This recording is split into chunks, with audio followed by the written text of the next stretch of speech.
दिल के आकार की गूदेदार पत्तियां और बहुत ही शाइनी, बहुत ही चमकदार, बहुत ही खूबसूरत हैंगिंग बास्केट का ये प्लांट है टेंगल हार्ट। काफ़ी टाइम से ये प्लांट मेरे पास नहीं था क्योंकि ये मुझे आसपास की नर्सरी में नहीं मिल रहा था, लेकिन फिर मुझे ये ऑनलाइन मिल गया, वो भी रीज़नेबल से प्राइस में। उर्वन से मैंने ये लिया। अब ये उर्वन है या अरवन है मुझे नहीं पता, पर स्पेलिंग से ऐसा ही लगता है कि ये उर्वन है, लेकिन शायद ये अरवन है। जो भी है आप मुझे कमेंट में बताना कि ये क्या है।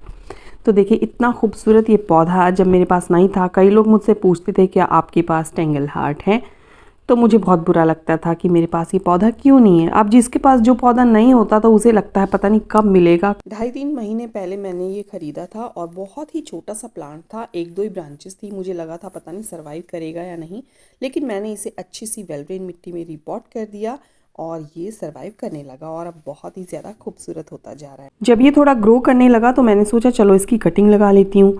मुझे लगा टर्टल वाइन की तरह फटाक से इसकी कटिंग लगा लूँगी, लेकिन मेरी सारी कटिंग ही फेल हो गई क्योंकि बारिशों के दिन थे और ये बाहर रह गया और इसमें ओवर वाटरिंग हो गई। लेकिन अब मैं इस पौधे को अच्छी तरह से जान गई हूँ कि कैसे इसकी कटिंग लगानी है, कैसे इसकी केयर करनी है, सर्दियों में इसको कैसे बचाना है क्योंकि सर्दियों में अक्सर ये ख़राब हो जाता है, और क्या फर्टिलाइज़र इसमें देना है और कब देना है। 3 तरीके बताऊंगी इसकी कटिंग लगाने के। तो चलिए वीडियो शुरू करते हैं। गर्मियों में तो इसकी खूब बढ़िया ग्रोथ हुई, इसे हमने शेड में रखा। सकुलेंट है तो पानी भी कम दिया, लेकिन अब हमारा मेन मकसद है इसे विंटर्स में बचाना क्योंकि सर्दियों में भी कई बार हम इस प्लांट को खो देते हैं। सर्दियों में या तो ये ओवर वाटरिंग से ख़राब हो जाता है या फिर फ्रॉस्ट से ख़राब हो जाता है, तो मैंने किए हैं कुछ इंतज़ाम इसे बचाने के, वो भी इस वीडियो में मैं आपसे आगे शेयर करूंगी। अब इतनी मुश्किलों से मिला है तो ऐसे ही थोड़ी ना इसको ख़राब होने देंगे, इसकी फुल केयर करेंगे। तो विंटर्स में इसकी केयर कैसे करनी है वो भी इस वीडियो में आपसे शेयर करूंगी। सबसे पहले तो हम मिट्टी की बात करेंगे कि मिट्टी कैसी होनी चाहिए, क्योंकि ये एक सैकुलेंट है तो कटिंग लगाने के लिए भी और पौधे को रिपोर्ट करने के लिए भी मिट्टी कैसी होनी चाहिए वो हम सबसे पहले देख लेते हैं। सबसे पहले मिट्टी इसकी कैसी हो वो सबसे मेन है। खाद डालो ना डालो, मगर मिट्टी कैसी लेनी है वो इम्पॉर्टेंट है। तो इसमें हम लेंगे ये 30% मिट्टी और हम 60% यानी कि दुगना ही हम उसमें सैंड मिलाएंगे क्योंकि इसकी रेतीली सी मिट्टी हमने बनानी है। और इसमें बस 10% के करीब वर्मी कंपोस्ट या कोई भी खाद आप मिला लें, बस इतनी खाद ही इसके लिए काफ़ी है। थोड़ा सा आधा चम्मच फंजीसाइड और ये हो गई एक वेल ड्रेन मिट्टी तैयार। अब इसमें आप 1 बाल्टी पानी भी डालोगे ना तो भी पानी नहीं रुकेगा, तो पानी नहीं रुकेगा तो पौधा भी खराब नहीं होगा। अब आपने रिपोर्ट करना है तो भी यही मिट्टी काफ़ी है और कटिंग लगानी है तो भी यही मिट्टी रहेगी इसकी। तो ये हो गई बहुत ही बढ़िया वेलड्रेन मिट्टी। तो मैं इसको एक छोटे से पॉट में भर लेती हूँ। इसकी कटिंग छोटे से छोटे पॉट में भी चल जाती है। इस पौधे की रूट ज़्यादा गहरी नहीं जाती तो हमें प्लांटर भी ज़्यादा गहरा नहीं चाहिए। अब देखिए ज़्यादा ठंड के दिनों में ये पौधा डोर्मेंट हो जाएगा, लेकिन ये परमानेंट प्लांट है, एकदम से नहीं ख़राब होगा। तो जो इसकी लंबी लंबी ब्रांच हो रखी है ना, वो ख़राब होने से पहले मैंने सोचा इसकी मैं कई सारी कटिंग्स लगा लेती हूँ। तो देखिए इस तरह से इसकी ब्रांचेस लटकती रहती हैं और अभी तो ये काफ़ी अच्छा है और अभी नवंबर का मंथ है, इसकी कटिंग लग भी जाएगी। लेकिन जब ज़्यादा ठंड आ जाएगी जैसे कि दिसंबर का लास्ट या फिर जनवरी, तब इसकी कटिंग नहीं लग पाएंगी। तो देखिए इस तरह से मैं जो लंबी ब्रांच हो रखी है उसमें से मैं कटिंग निकाल लेती हूँ। इसके हर नोड एरिया से आप जो है इसको प्रोपगेट कर सकते हैं और वहीं से देखिए कटिंग लगाने का ये भी फ़ायदा है, जहाँ से मैंने कट किया है ना वहाँ से और नई नई ब्रांचेस निकलेंगी और ये प्लांट और बुशी होता जाएगा। तो देखिए इस तरह से पीछे के पत्ते आपको हटाने हैं। 2 नोड एरिया तक इसके पीछे के पत्ते आप हटा दें।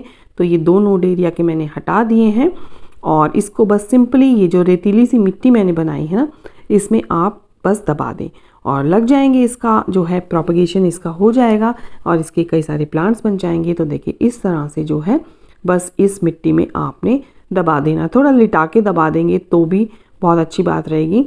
तो इस तरह से बस ये एक तो ये तरीका है कटिंग लगाने का, और इस तरह से इस पॉट में आप कई सारी कटिंग्स लगा सकते हैं। तो मैंने जो है कुछ टाइम पहले, हफ्ता हुआ होगा, तो मैंने इस पॉट में जो है कटिंग्स लगा दी थी और ये कटिंग जो है अब चल गई हैं। तो देखिए छोटी छोटी जो है ना इसकी और पत्तियां निकल रही हैं। पानी इसमें भी आपने कम देना है, बस थोड़ी सी स्प्रे बॉटल से आप दे सकते हैं और इसको शेड में रखें।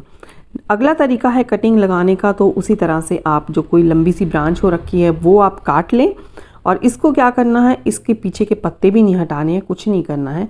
बस आपने क्या करना है, सिंपली जो आपने मिट्टी तैयार की है इसके ऊपर आपने बस रख देना है।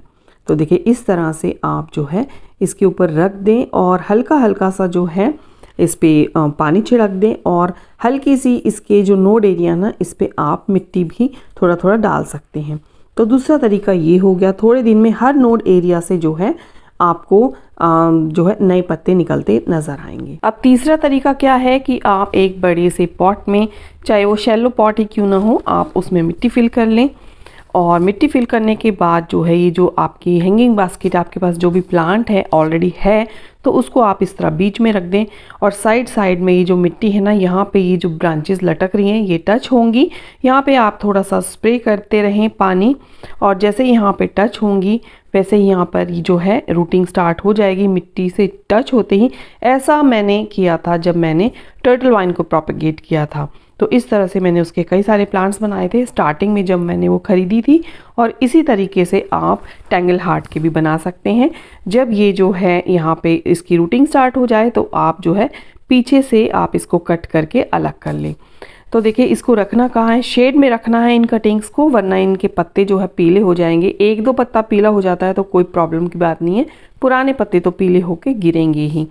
तो कटिंग्स को भी आपने शेड में रखना है और आपके पास जो प्लांट है ना उसको भी आपने शेड में ही रखना है, डायरेक्ट धूप में इसके पत्ते पीले हो जाएंगे।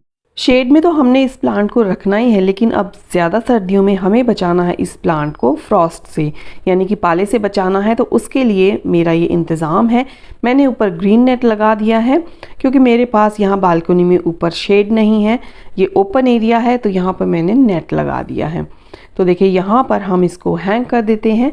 ज़्यादा सर्दी पड़ेगी तो ये प्लांट जो है फ्रॉस्ट से बचा रहेगा, और यहाँ से सूरज निकलता है तो इसे 1 घंटे की धूप भी मिल जाएगी सुहानी सुहानी सी, तो फिर ये प्लांट बहुत अच्छे से सरवाइव करेगा और ख़राब भी नहीं होगा। यहाँ पर इसे ब्राइट लाइट भी मिलती रहेगी। अगर हम इसे लो लाइट में रखेंगे ना तो भी ये प्लांट जो है गल के ख़राब हो जाएगा। तो ये ग्रीन नेट जो है गर्मियों में तो काम आता ही है, सर्दियों में भी काम आता है। मैं अपने सारे ही इंडोर प्लांट्स को इसी तरह बचाती हूँ, वो ओपन में ही रखे रहते हैं, बस मैं ऊपर ग्रीन नेट लगा देती हूँ तो वो फ्रॉस्ट से बचे रहते हैं। पिछले साल इसी तरह से मैंने अपना फिलोडेंड्रॉन बर्किन, अपने क्रोटोन्स, एग्लोनिमा इसी तरह से उनको बचाया था। तो इसी तरह से इंतज़ाम आप भी कर सकते हैं अगर आपके पास सिर्फ ओपन एरिया है तो। और आपके पास बैल्कनी है जिसमें ऊपर जो है कवर्ड है तो आप वहाँ भी रख सकते हैं। अब करते हैं वाटरिंग की बात। तो पानी जो है इसको आप हफ्ते में 2 बार काफ़ी रहेगा, या इसकी मिट्टी आपको ऊपर से ड्राई लगे तो पानी डाल दीजिए, बहुत अच्छे से एक बार पानी दे दीजिए और फिर जो है अगली वाटरिंग आप जब मिट्टी ड्राई हो तभी कीजिए। तो इस पौधे को मिस्टिंग भी बहुत ज़्यादा पसंद है, तो मिस्टिंग आप इस पे ज़रूर करें, पानी दें या ना दें, लेकिन मिस्टिंग करेंगे तो इसके हर नोड एरिया को जो है हल्का हल्का पानी मिलेगा और ये पौधा बहुत ही ज़्यादा खुश रहेगा। अब फर्टिलाइज़र इस पौधे को ज़्यादा ज़रूरत नहीं है, बहुत ज़्यादा हाई फीडर ये पौधा नहीं है, बस साल में 2 बार काफ़ी है। फरवरी में या फिर अक्टूबर के एंड तक आप डाल सकते हैं। और क्या डालना है देखिए, ये है केमिकल में डालना है तो ये है NPK, बैलेंस NPK है 19-19-19 या 20-20-20। उसकी 1 चम्मच आप 1 लीटर पानी में डालें।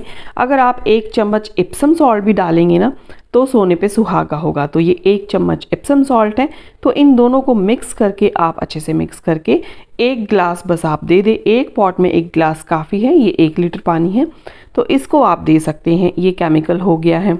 तो साल में 2 बार ही फर्टिलाइज़र काफ़ी है, ज़्यादा फर्टिलाइज़र इसे नहीं चाहिए। तो मैं थोड़ा लेट हो गई थी तो थोड़ा सा डाल देती हूँ, बाकी अक्टूबर के एंड तक देना ज़्यादा सही रहता है। तो ये मैंने दे दिया है, थोड़ा सा ही दूंगी क्योंकि यहाँ पर ज़्यादा ठंड नहीं है अभी नॉर्थ इंडिया में। तो ये इसका केमिकल फर्टिलाइज़र हो गया। लेकिन अगर आपको ऑर्गेनिक देना है तो आप वर्मी कंपोस्ट या पत्तियों की खाद या इस तरह से जो है इसको 1 लीटर पानी में 1 मुट्ठी डालें और उसको रात भर भीगने दें अच्छे से, और दूसरे दिन वो पानी छान कर आप दे दें। तो ये हो गया ऑर्गेनिक में, तो ये भी आप दे सकते हैं। तो बस इतनी सी ही इसकी केयर है और इतनी शाइनी शाइनी लीव्स आपकी निकल कर आएंगी ना, हर नोड एरिया से जो है ब्रांचेस निकलेंगी और प्लांट बनेगा घना घना। और कटिंग से तो आप ढेरों हैंगिंग बास्केट बना सकते हैं इसके।